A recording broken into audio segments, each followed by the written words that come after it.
Murenyi kwara mugi opak ruoth ero kama na nyakum kitera mugi TV ka one wang sai chenro mara ngichwelo kama ngise weche mosebedo ka timore pacho ka gi kwende mamoko bende wantiere ka gi Wilson Ochuka jaka boch kobita kaka jaloko marwa bange wabrogo mbaka gi wendo modhiale studio ka en FCPA Hesbon Omolo en jalonye weche mag uchumi gi mumiyo dhigo kode mbaka wang'eyo ni budget mar Kenya mar higa mar 2025 nyaka 2026 en trilion 4.2 mano 4.2 trillion shillings kamene trillion 4.2 no nitiere rem mar billion 6.4 mane mbaka mwadhigo to koko rido iye kamano penjo wan go maduong' ire FCPS Bonomolo eni ang'o manie budget kanyo manyalo konyo jopiny mane mbaka magnogosa deke buch jopiny an kaka pile nyinga Trevor Ombija jandingo panga jonyakach dendo Ombija taya ni kwar guok ocha pesa magi weche manyien mawango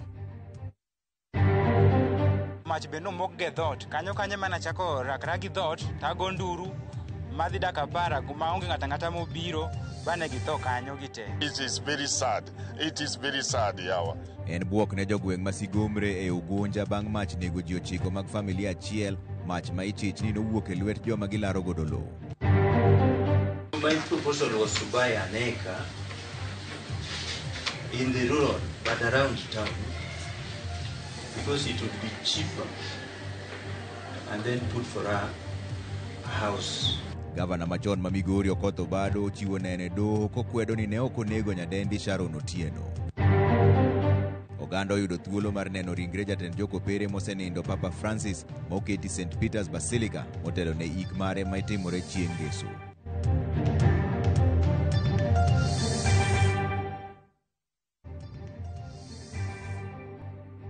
Ero kamano dwer winjo pachi 2-3-6 kaka inyalo yudo warumbi mag lit kod kuyo kwako sigomre sub county ma Ugunja e county ma Siaya bang' mach wang'o kendo nego ji 9 mawuok e familia achiel e odgi otieno ma piny orugodo kawuono.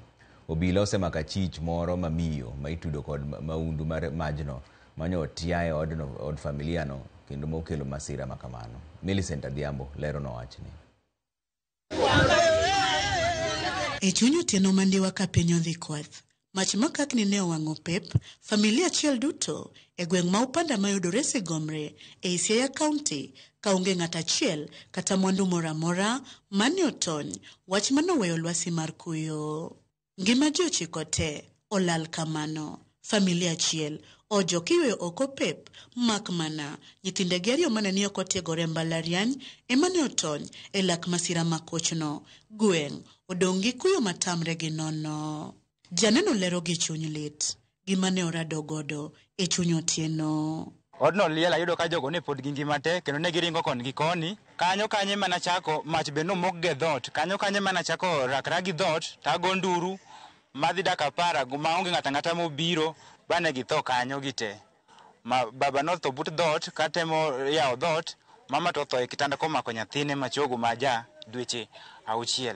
E yodno familia duto mar Ouma Adala Opondo, jegni 45 gi jaode Jacinta Nyango, jegni 38 kanyakla gi nyithinde gi 7 kamoting'o nyare maja klas 12, Lorin maja higni 17 nyaka gi Choke mana jadweche 6 ne omoko e ot mane machomako ka ywak mar dwaro kony kata kamano ywak gi ne olal e lak mach makakni. Tino nego koko gi nyinga nikech gian manga kod gima chiegni sauti gi doka chien gi dhia nyaka nyathi mogik koro ema otho ka ji 3 mowuok e kanisa osechopo. Sijui ni deni gani ambayo amekuwa nayo ndio walikuwa na wadai mpaka akaona tu aweze kuteketeza mpaka innocent people, watoto ambao hawezi kujitetea. Mbugru mechi chini ne oting'o mauta mani otigodo e moko mache odno emani oyud ka odong'e kar masira no ka mbugru machielo ne oduogo yudi e oda chich gino mani omiyo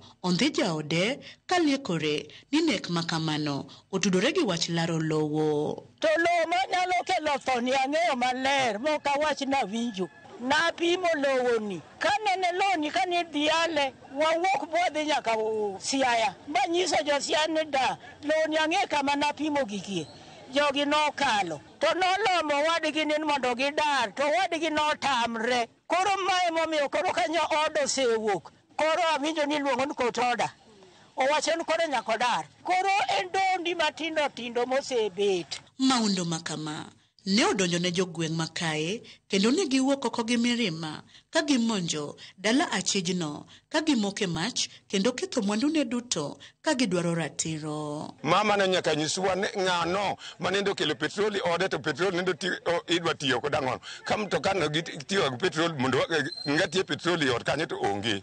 To odni duto ka urango kada mabato kliel gama onge petrol. The victim magiparo no en suspect. Tayari sama weni odosewang. Mano indicator maduong' kabisa ne kok sirikal odonji wachni motegno to gik moko nyalo dhi astray. Koro ndakwayo sirikal be very fast, be ground mondo gi access the ground mondo the situation oduog kam. E sama fuoni ringre familia ni mani odong' ne osetere kano ringre ma Ambira jogweng' masegomre to koro dong' gi chuny lit miwuoro ka familia duto rumo. Ok nikech midekre kata masira mora mora, to nikech gwandruok mag lowo ma osebedo kuom higni 20 ka koro masira ni biro tok ka ne do ogolo ng'eto madok ne familiano. Loch makoro omiyo gundgi lal duto miro e mach. Obila ma Ogonja dhi nyime kod timo nonro matut e wi masira makochno bang' dhiyo achich achiel moyang kaka Rosalina Tieno okelo mane mbugru mar mauta oyude ode. Millicent Adhiambo, Ramogi TV, gweng' ma Upanda, Sigomre, Siaya County. In wach mahinyo chunya ahinya ogeno ni ratiro biro yudore kuom obila. Gavana machon ma Migori Okoth Obado kichore gi chien ka wacho ni oonge kod tudruok gi nek mar manen japuonjre mar mbalariany Marongo Sharon Otieno e higa mar 2018. Odiochieng' mokwongo mar winjo buch nek makamano, Obado nyiso doho ni min ode nong'eyo siepe kinde kod Sharon kendo ne gisewere gi nyadendi no motelo ne tho mare. Simpros Okinda nigi ler mar wachni. Gavana machon ma Migori Okoth Obado ochung' motegno ni onge ketho e bura manomak ne wi nek mar manen japuonjre mar mbalariany Marongo Sharon Otieno. Obado lero ni motelo ne nek mar Sharon nosewuok e lela kendo keto min ode lere wi osiepe kinde kod mosenindo kendo ne rieko osekawo okang' mar tieko osiep makamano motelo ne nek mar Sharon. Gavana machon no nobuogo doho kuom nyango ni min ode nochiwore miyo Sharon achiel kuom utegi gima ento nodagi wira ne onge kod paro mar bedo jadoho. Obado nyiso doho ni nowinjo ni nitiere jafwambo moro mane dwaro winjo matut ewi osiep ma en godo kod Sharon. Kanyo noyudo nambane kendo chike mondo girom dalane. That is how I got the number for XYZ. I called him and I gave him an appointment. Chieng' romo, Obado lero ne riko dich matin gima nomiyo chope burano moleo matin kendo yudo ka ji adekgi nosebedo piny. I found when they were just talking very, very freely and a meeting, the three of them, my wife, XYZ, and the late Mullah, they were just conversing. Apparently, XYZ had interviewed my wife on one of our projects. So they had known one another. And for Mullah, they were talking about some relatives, like some ladies from my wife's place who are married to Mullah's place. So they needed now no introduction because XYZ had been known to my wife. They knew one another. Yeah, so it was only me who now wanted the introduction. Obado bendo nyiso doho ni ne en kod paro mar nyiewo lowo mabi kendo gero ot mar bedroom adek e nengo mar shillings $1 million ne Sharon. Gima kata kamano Sharon nodagi. Mullah told me that she was not very, very comfortable with that. She wanted Nairobi or Kisumu, but he assured me that he was going to convince her to accept the rural proposal. So my proposal was to buy an acre in the rural, but around town, because it would be cheaper, and then put for her a house in that rural, so that she could be staying in a home. Gavana machon bende olero ni ne okawo ting' duto mag weche clinic mar Sharon. I had agreed that I would be channeling my assistance through Mullah. And that was being done. even though we had terminated the relationship, but I was still assisting. Burani biro winji kuom dala dek chakre kawuono nyaka tich abich jumani. Simfros Okinda, Ramogi TV. Gikone noyudi ringre jalupo manyocho negi ndala dek mokale lweny mapek manyocho muoche kind jolupo e dho wath ma Lela kod Makisaka. Jolupo manyinge no Duncan Otenga nyocho negi e lwenyno mar laro kar lupo e kind jolupo go mawuok Kisaka e Suba North kod Lela mani Homabay Town. Duncan ma en japuonjre manie ike mar adek e mbalariany ma Meru nyocho negi kasto lute inam. Familia mare to kwayo obila mondo kasre gi timo nonro ewi masirano.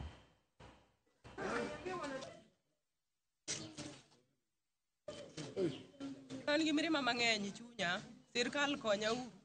Nyathina nonege yo marach kendo bete. Ka nyathina ka gima en jakuo. To ok nyathina onge gima osekwalo. Nyathina en nyathi ma innocent, ma ok duoka kata ng'ato. Dan nyathina kata or mana 15. Dan biro dhina makata or machalo nade. Adong kenda, dan oweya gi lweta makata kuma biro goyo lweta onge. Geno na rumo, geno na ogigi kanyo. Alamo mana Nyasaye mondo mi omaka. Sirkal yie ukonya. Kendi nege mana gi ng'amo ng'eyo, jagweng'. Wath mar Kisaka nodhi ovamia gi e nam. To ipuokogi to kendo goyogi. Ma gikone nyathina no to ginege pi. Nyathina manyo ni e grade mar 3 e University ma Meru. Mane pok otieko ma dhi tieko higa manyien. Koro ging'ado lekna gi kanyo. Gima notimore mar nek kata ma osebedo ka wawinjo ka timore biro nikech jowa neno ni gi protect gik miluongo ni breeding zones. Koro breeding zones gin kuonde ma rech nyuolie. Ma beach ka beach oketo tenge kama giweyo rech nyuolie kendo dongo. Mondo koro ka gilupo to madongo moringo dhi iye kuche magime giringo mana matin to giluwo gikelo. Miyo moro ma jahigni 40 dhi nyime kod yudo thieth bang' kanyo tong'e marach kod beti gi jater moro mosedago mana kuom jumbe 3. Kaka jofwambo marwa George Malero yangore ni miyono ne odagi miyo jagono omenda moro manyocho yudo bang' uso lo. Maro matamlo 31 mag Uganda e kaunti ma Migori. Kalo, lwejego mag kit chwech, kalwe kod lipot mogol, kod Kenya Demographic Health Survey, higa mag 2022.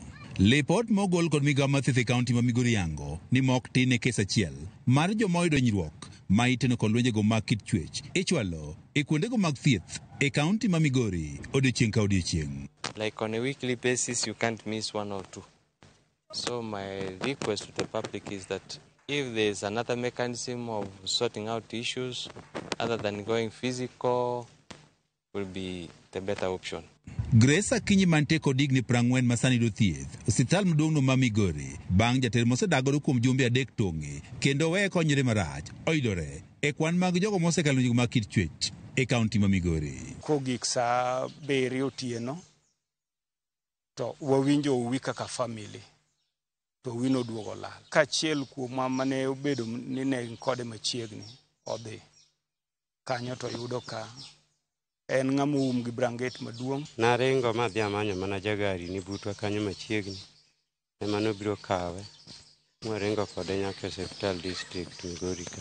Grace ne jater ni otong'o wang'e, wiye, bade, lwete kod fuonde moko mag dende e otieno mar Jumapil mar tarik 20 mar dweni. Familia mar Grace ka otele kod Bernardo Odhiambo wacho ni jater ni manyaka sani olal ne otong'o mohinyo Grace toka Grace ne otamore miyo omenda maromo 80,000 mane oyudo bang' uso lo, omenda monego chul ne nyathine masomo e sekondar.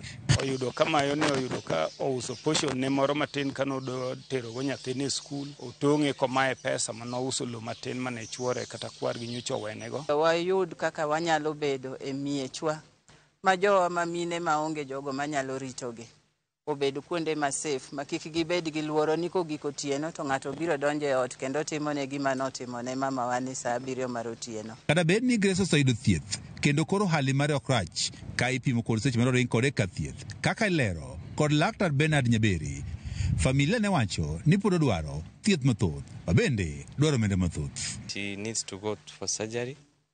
The orthopedic team needs to sort out the hands where there's some cut wounds, and the dental has to sort out the magnitude on the face. Jong'ano mora mora ma chunye nyalo bedo gi thuolo manyalo konyo mondo mi okonywa. Apisa maduong' e migaono makedo kod lwenjego mag kichwech e kaunti ma Migori Ngiro Sogwang' mane otimo limbe ne Grace ne nigi tiyo kod migepe duto mane oyudo kony mowinjore.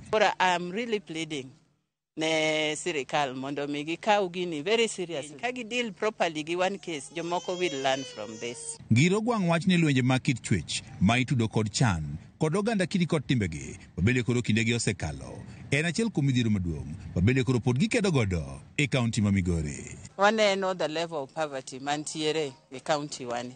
Mane momiyo watemo kaka department ni mondo mine ma mondo liete obed kanyakla mondo gilos circles kata societies magi nyalo yude konyruok nikech mama ne uso mana fulu e bath ndara. Koro kwayowa maduong' en ni ka wanyalo yudo jogo manyalo konyo, wamedo luongo organizations mang'eny ma deal gi cases mag gender based violence. Odiochieng' kodiochieng' ama miyo nyathi kata wuoro ichoro hospitego mag Migori ka otede kod lwenjego mag kit chwech. Mae nyiso ni kwan jogo makal midhioni koro pod ni malo e kaunti ma Migori. Ka penjo maduong' en ang'o mwatimo ma duoko kwan e piny. George Juma, Ramogi TV, Migori. Ndalo ariyo tok tho mar Pope Francis, ringre mare noket e lela kawuono mar mondo mi jokristo oyud thuolo mar goyo riti ne Papa. Chenro no notelne kod Cardinal Kevin Farrell ma bende nobago alam motelo ne jopiny neno ringre makamano. Efi Nyakidi nigi ler mar wachni. Okinyi mar tich adek e agola mar kar lamo ma Casa Santa Marta, ringre Pope Francis yweyo gi rosari mare lwete ka Cardinals bende timo ikruok mar kowo ringre Papa nyake kanisa ma St. Peter's Basilica, Vatican e bomano ma Rome, kama idhi piele e lela kuom dala dek. Alam itimo kotele kod Cardinal Kevin Farrell masani tayo chenro mag Vatican, kendo sanduku iting'o oko kiluwe gi Cardinals kod jopadri. Ringre no itero nyake kanisa ma St. Peter's Basilica, kama jo Kristo nochopo kar kwangi maneno ringre Pope Francis magikite nodewa hinya jogo mochando. Ma odiochieng' mokwongo manokete ringre Papa mosenindelela nyaka nong'ielo rengo chieng' wuok tich. Chal ma bende nochiwo thuolo ne jo Kristo mag kanisa kopere kod mag dinde mopogore opogore mondo nene kendo cholo ne alam ir jawar kapok okowe kare mogik mar yweyo. E kinde mikalo gi ringre Papa, jo Kristo ting'o simbegi mag ong'we yamo mar goyo picha. Olang' igoyo, kendo ringre no idonjo gode kanisa kotele gi Cardinals. Ei kanisa tok ringre no chopo, Cardinals golo gutegi kaka yorno manyiso luor ne mosenindo Papa Francis. Mana kaka e misa mar jal monindo. Diko isomo, msuma liel, pihawi ikuoyo, kendo bani bende ifuong'o ne ringre Papa ka alam totele kod Cardinal Kevin Farrell malit nene lenda wang'e. Tok alam, oganda no yudo thuolo mar neno ringre Papa mar goyo riti. Pope Francis ibiro kow kare mar yweyo mogik tarik 26 dweni, kama bang'e Cardinal mag kanisa kopere biro rango ni en ng'a mabiro kawo kar Papa mosenindo. Efi Nyakidi, Ramogi TV. Wadhi ywe moro machuok kodogo bang' dakika matin taneno kuseoro ote maru kaendi ma Barak Ndama wuod Watho Ng'er Kadem wacho ni oimore ahinya Trevor oimore ahinya Barak mosne joma owito familia margi, mosna bende jakom Bungu Jabeti ka en Watho Ng'er gi Honorable Mark Nyamita. Erokamano ahinya. Ramogi TV ma Pastor Omondi Otiche mar Gemo onyinyore wacho ni mosna jaoda Sara Atieno gi Archbishop Odhiambo Gura gi jagoro Samuel Atongo gi Oloo Yanda gi jagoro miluongo ni Samuel Atongo. Erokamano ahinya. Trevor Mbija kaka pile Ramogi ler kendo waneno habari ka wan Odili Gardens Kisumu. Mosna jo Kisumu West duto te. An John Onyango from Owiti Foundation CBO. Erokamano ahinya. Makamu wacho ni Trevor orna rambi ne jodala ma owang' Sigomre gibed gi kwe, uchunguzi dhi mbele. Erokamano ahinya. Jakom Gideon Ochuka wuod Kabondo wacho ni Trevor oimore amor kod news kaka ler kendo waneno ka wan kod governor marwa Honorable Gladys Nyasuna Wanga kod johera mage kaka Rosa Mena, Sirikal, Pascal Olajo, jo bodaboda mawuok e Homa Bay te, to wuoro masiche matimore e piny ni walemuru alema. Mano jakom Gideon Ochuka wuod Kabondo. Erokamano ahinya kuom orote mari. Aneno ka nitiere kendo Shem Otho mar DCI wacho ni Trevor luwo news kendo mor. Tabia joter osena kabisa. Wach mach ma Ugunja no belit mathoth. Let the deceased get their rights through proper investigations. Mano Shem Otho kane DCI. Bas odugo bang' dakika matin to wabo rumus ne negi wangi women group mane nyakach kanyo. To gima ajabu women group nyoso rwako wa maber ahinya. Erokamano ahinya. Odugo bang' dakika matin.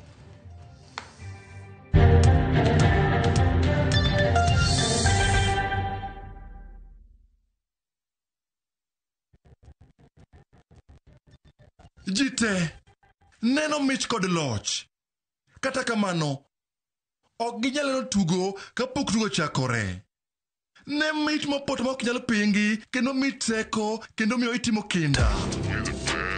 Math mar Steam Energy Drink nikai kod kinde duto kata kapok ichako tugo. Power up, game on.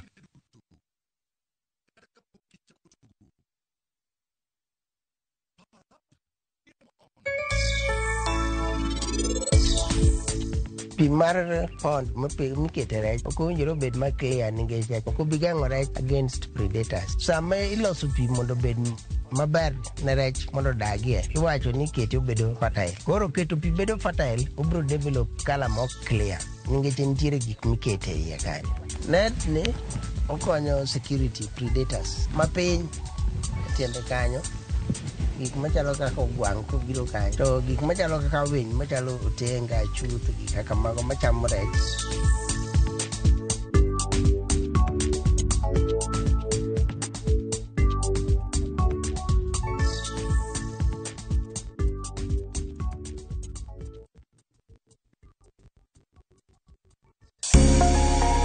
Lwedo chweyo. Koro ka sana watiyo gi lwetwa. Rom gi joma oseloko kit ngimagi kendo giseloko pok margi obedo ohala. Bechgi ni malo nikech kaka yudo materials dhi mang'eny. Duto en wach chwech, pok, tich matek kendo tiyo matek. Tim giri mitimo no kikete chunyi tikete pachi. Mamiyo lek bedo adiera. Pok opogore. Tich ang'wen, saa 2 okinyi kod Sharon Ong'ao. Kick by.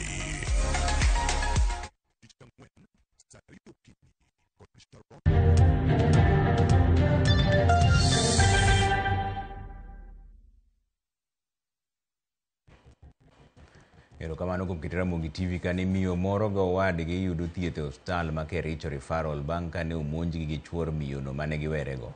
Mercy Chelagat ma jahigni 27 gi owadgi mane omonji gi dichuono e kinde mane orik gibago romo mar temo thego ywaruok ma yande okelo pogruok mar keny margi. Kaka jafwambo marwa Anthony Achayo lero, Gilbert ne ohiny kotemo reso nyamin-gi e lwet wuon nyithinde. Ji ang'wen gi mawuok e familia achiel ni e kitanda mar midekre e kar thieth maduong' ma Kericho tok monjgi e romo mane owinjo bed ni kelo kwe e kind miyo gi jaode. Vile tulimaliza kuongea, Pastor akasema utuitie msichana aje tuombe alafu waende, kwa sababu mama yake huko nyumbani. Sasa nikaita msichana kwa sababu alikuwa amekataa, alikuwa amesema hata kuja kwa hiyo kikao. Mercy Chelagat ma jahigni 27 nodok dalagi ir jonyuolne. Tok kinde jaode noliwe kendo ne gibet mar loso wach e kindgi. Kata kamano weche ne ok obedo maber e kinde twak mar kelo kweno. Nikaamua nikakuja nyumbani. Alafu kesho yake ilikuwa Monday. Tuesday akafika nyumbani akashika watoto na akaenda. Alafu jana akafika tena tukaongea mpaka karibu tuelewane. Akachukua kisu na akanitunga. Gilbert Kemboi wacho ni kane oneno ka imonjo nyamin-gi kod wuon-gi ne odhi konyogi ka en bende nochweye gi pala. Akatoa kisu akamfahamia dadangu, akamdunga mara 3. Mimi naye nilikuwa nimekaa upande mwingine, nikarukia huyo jamaa. Kujaribu kushika kisu akanidunga na mimi. Akanidunga hapa tumbo, alafu akanidunga na kidole. Kaluwore kod familiani, Mercy ne oringo kaluwore ni jaode ne osiko ka bwogo ngimane, kendo ne okone lokruok mane dhi bedo kodok dak kode. Tena alipofika nyumbani akaniambia huyu jamaa yake amesiti kukuwa na nao panga. Anasiti kunao panga na anaambia nitaenda kwa chief nieleze kuna kitu nitafanya. Last year alikuwa amenichapa na chuma. Nikamsamea na nikarudi. Siku hiyo nilikuwa nimeumia tena sana. Siku yenye tuliona hiyo imekuwa kasi yake kunipiga na kuning'oa nywele. Alafu na kunitreta na ataniua siku moja na panga. Dichuogno mabende nogo gi jopiny tok monja nyuola no. Wacho ni gisabedo gi gwandruok matindo gi jaode. Gima wacho ni nowang'o iye. Huyu bibi wangu ameshaanza maneno mingi. Hata asubuhi watoto kuniita. Unajua watoto wamejaribu sana kuita. Ukuje fungua nyumba zikuje chukue maziwa ya chai. Yeye ananyamaza mpaka watoto sasa wananiambia ati baba amuka ufanye nini? Ufungue mlango. Hasa nikaambia siwe amuka ama naweza amuka mpaka singine naambia si hata wewe uamuke. Alafu hii kasi ya kuamuka sio ya msee. Jokanyo makedo gi lwenje mag kit chwech okwedo wechego magiwacho ni sani omedore gwengego. Cases of gender-based violence have been very rampant in Kericho County. 2 days ago, we buried a lady almost in the same neighborhood in Kunyak. We buried a lady who was brutally murdered by the husband. And this one came 3 days after we buried that lady, and you even covered the incident. So these cases are very rampant.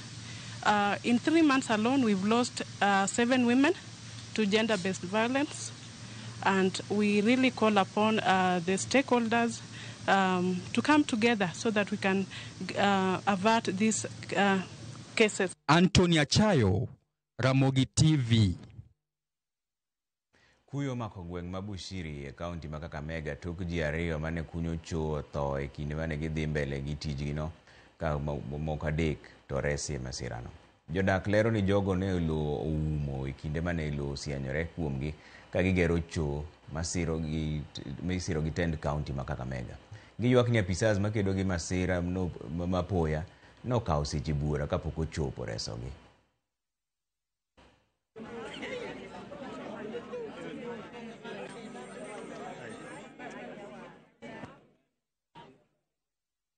Tukasikia nduru kutoka nje, tukapata watu wanakimbia. Kumbe ndugu zangu ati wameingia ndani ya choo kuchimba, mchanga imewafunika. Ni uchungu sana kwa kitu yenye imetokea. Lakini jambo la kwanza ambalo tungelipenda kuuliza kaunti yetu ya Kakamega ni nini ambayo wanatufanyia hii? Kwa nini hawawezi kuja kupima mahali pa kuchimba choo? Jambo la kwanza, watume engineer athibitishe kwamba hiyo udongo iko wazi, watu waingie hapo ndani. Wanatuma watu, wanaleta vijana wetu wanakufia hapo ndani. Number 2, naomba kaunti yetu ya Kakamega ambayo inaongozwa na Barasa, tafadhali tuliomba kwamba muandike vijana ambao wanaweza rescue watu kutoka kwa udongo kama wamekwama ndani. Mtu atakwamaje kwa udongo na unaleta gari ya maji ya kupuliza moto? Wakati vijana wetu wameingia katika shimo na tunapiga simu katika serikali, wanatumanishia gari ya maji. So gari ya maji imekuja kusaidia nini mpaka sisi wenyewe tunasumbukana, tunaanza kusaidia watoto wetu kutoka kwa shimo. Thoth jopuonjre mag grade mar 9 yiero timo kit somo mag social sciences kipimo kod kit somo mag kwano, science kod lony mar tije lwedo kod tuke. Maendi kaluwore kod nonro manotim kod riwruok mar Central Careers e skunde 147 e counties 16 pachoka. Judith Omondi lero nowachni. Dweche odong' matin ne 8 to jopuonjre donjo e grade mar 10. Ka wich bar masani jopuonj jonyuol kod jopuonjre nigo, to en lai mar somo ma jopuonjre dhi yiero e grade no mar 10. E nonro madundo mar riwruok mar Central Careers otimo e counties 16, jopuonjre mathoth oyiero timo kit somo mar social sciences, kama oriwo somo mag languages, din kod ohala.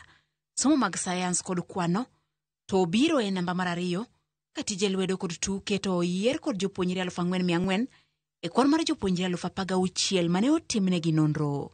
Kirango social sciences, bende jopuonjre mathoth oyiero somo mag lugha kama oriwo Kizungu kod Kiswahili, iluwe kod somo mar ohala ka somo mamoko kaka din kod historia to ywa boto. Most students have a preference still to go to social science, so will we be flexible? And I'm happy because MOE said that was aspiration of the 60%, because I know it's also a concern to the ground, because for us we are interacting with the parents, students and the teachers, and there is that worry. What if the cutoff was the 60% is made and my child does not qualify? Kata kamano jolony koni pod nitie gik mathoth ma owinjo rang ka yiero ne nyithindo lai ma winjo gi kaw. Osiem jopuonj kod jonyuol edhiro jopuonjre timo yiero kaluwore gi dwaro margi, nyalo margi bende nyaka rangi. You have to know the career. You come to the subject that will take you to that career. That subject is housed under which track, then you go to pathway. So without knowing the career, even choosing the subject combination, because what if my child performs exceeding expectation in every area? So which subject combination would that child choose? So we have to know the career so that we can know the subject you are going to drop even if you have an exceeding expectation. What if my child is performing approaching expectation in all the areas? So we have to understand the tracks. Kadul makonyo jopuonjre timo yiero KUPS koni gisechako timo yikruok makare kendo jopuonjre idhi tae yo makare. Began to seriously think about developing, underlining and recalibrating our career guidance activities and career guidance strategies and moves to suit the transition that is taking place in the education landscape. And we will endeavor to create tailored experiences that will meet the unique needs of each and every learner within the Republic in all those areas. Kalore kod lai ma jopuonjre owinjo kaw, ibiro yiero skunde 12. Skunde 4 e okang' ma okwongo, 4 e okang' mar 2 kendo 4 e okang' mar 3. Duto ma irango kaluwore gi kaka jopuonjre otimo e kit somo ma opogore opogore. Judith Omondi, Ramogi TV. Jopiny kod ohala e boma Masindo bago ng'anyo ka giywago chal marach mar apaya mawuok junction Koguta kadhi Nyabera nyaka Sindo masani koro kethore kendo timo chuodho. Jopiny ywak ni chuno mondo giluor mabor nyaka Mbita eka koro gichop wuodhegi. Jafwambo marwa e kaunti ma Homa Bay Ali Abich lero nowachni.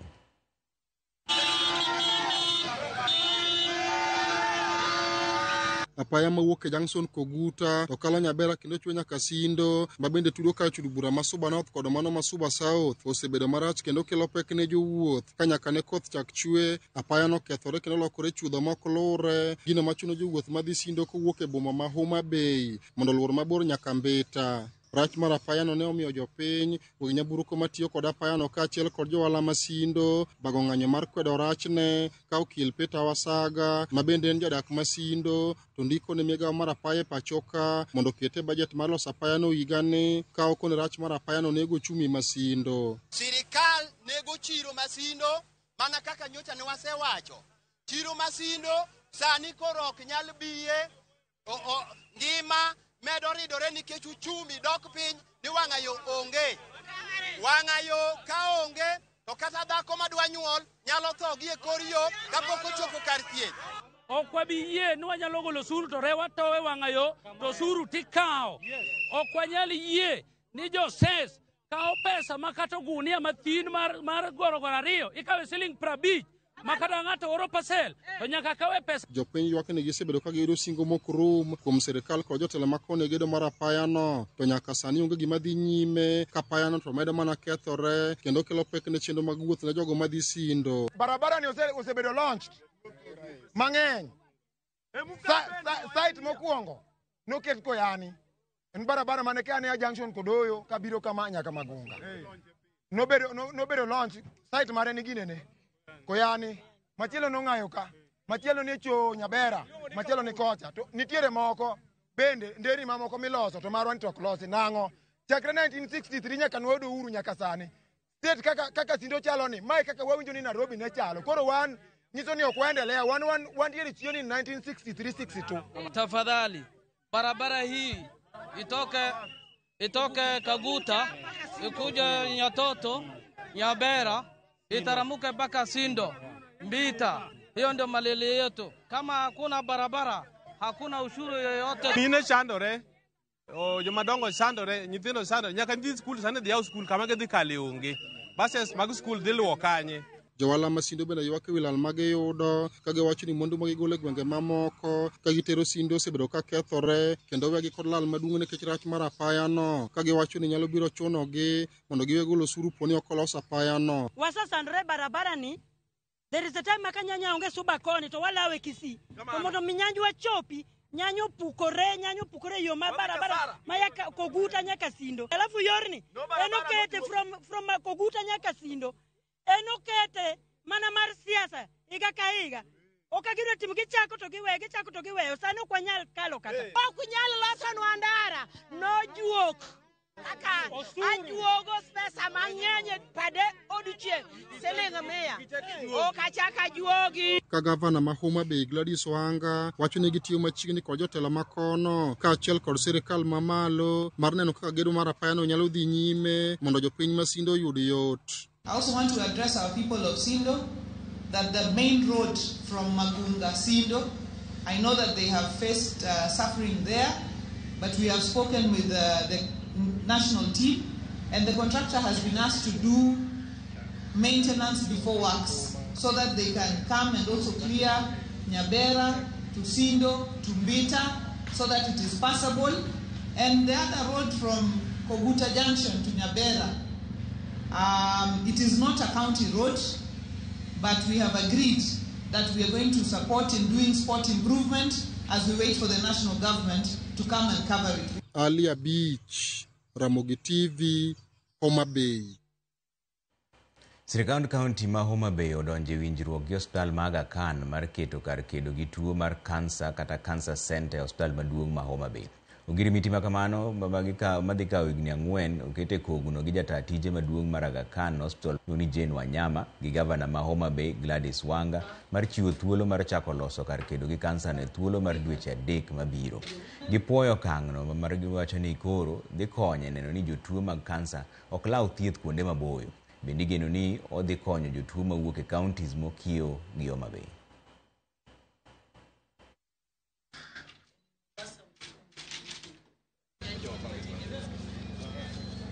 The primary goal of this initiative is to enhance and expand the quality, accessibility, and capacity of breast and cervical cancer care services across the cancer care continuum in Homa Bay and its neighboring counties. The project, funded by the AFD and the Gates Foundation for a period of 4 years, will go until March 2029 and is expected to benefit 88,900 women screened for breast and cervical cancer, 1.2 million girls vaccinated with HPV vaccines, as well as health workers skilled and knowledge improved through training in this region. We are happy that this program will be supporting community engagement, sensitization, screening, so that cancer can be detected early. Both cervical and breast cancer, which are the most common cancers here, can be detected early and dealt with at an early stage rather than waiting for when the cancer has progressed and sometimes it is impossible to reverse. Baso di yor mo kendo ma chuo kodo bang daka matin tano kusi orote maru imore Trevor ma ini Martino chieng lago ka wuok Rwea. Aneno Ramogi TV makare kan gi mama na Nyalago amor ka neni Trevor erokamano ahinya kuom keto Ramogi TV ka. Aneno machielo kendo Duke Fundi ndiga achiel Mung'ao.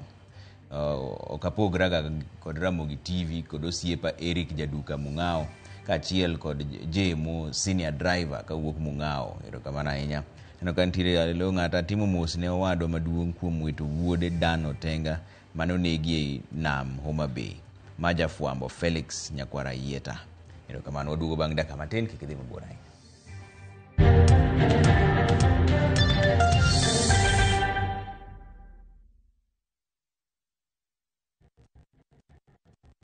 Marubani unashinda pesa fiti in seconds on aviateshabiki.com. Naitwa Elijo Dhiambakumu toka sehemu ya Migori. Kazi yenye nafanya ni kazi ya kupaka rangi. Sabiki nimejua wakati niliona kwa TV. Sasa vile niliona watu wakiendelea kushinda, nami pia nikakuwa na hiyo interest ya kucheza. Sijai shinda pesa kubwa kama hii. Hii pesa kidogo nitafanyia biashara na kidogo naweza fanyia kazi ya kulima, kwa sababu kule nyumbani sana sana tunafanya kazi ya kilimo. Mtu asikufe moyo, acheze tu, labda kesho itakuwa yeye. Win millions in seconds. Cheza aviateshabiki.com. Not for persons under the age of 18. Royal Mabati Factory Limited, dukani achiel kende miyude rang'iny mamalo magoyo witado makare. Yud offers mawan godo ka ichulo atamalo 40, iyud mwandu molosi chieng'no. Yue mos dala ka wakelo ni nono maonge chudo nyaka e dhot. Gochnwa e 07222 638 838. Tim order kokalo e www.royalmabati.com. Weche kod chike mantie nyaka lu.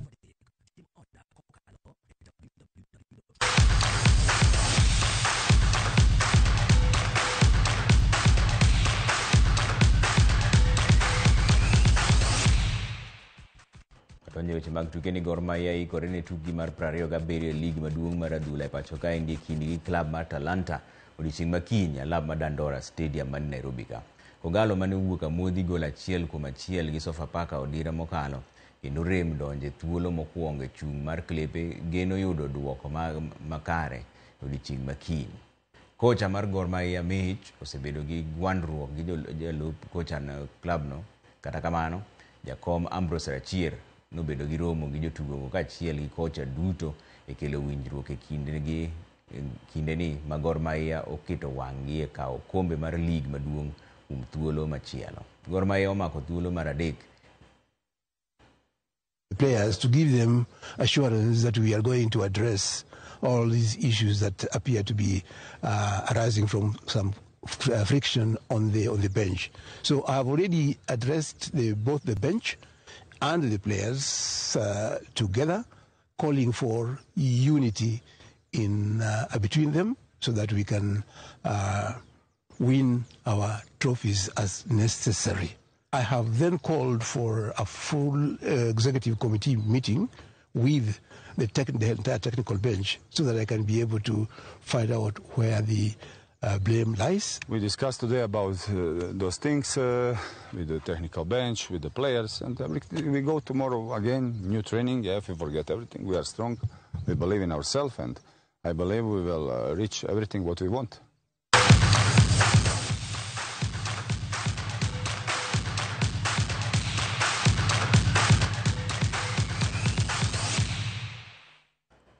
Bas mane kama lore chenro ka ntiere ka gi Wilson Ochuka jaka buoch kobita kaka jaloko marwa bang'e saa 3 wabro go mbaka gi FCPS Bonomolo. FCPS Bonomolo en jalony e weche mag uchumi wadhigo kode mbaka wach mar budget mar $4.2 manigi rem mar $6.4 to kopogore gi nembni madongo dongo go budget ni ang'o mantiere mar jopiny mane mbaka mwadhigo gi FCPS Bonomolo. Kikudhi mabora inyang norum kendo saa 3 ka Nyasaye oyie chenro mar oimore kod buch jopiny. An kaka pile nyinga Trevor Ombija, jahanding opanga jonyakach dendo nombija taya nyakwar guok ocha pesa. Wanere saa 3.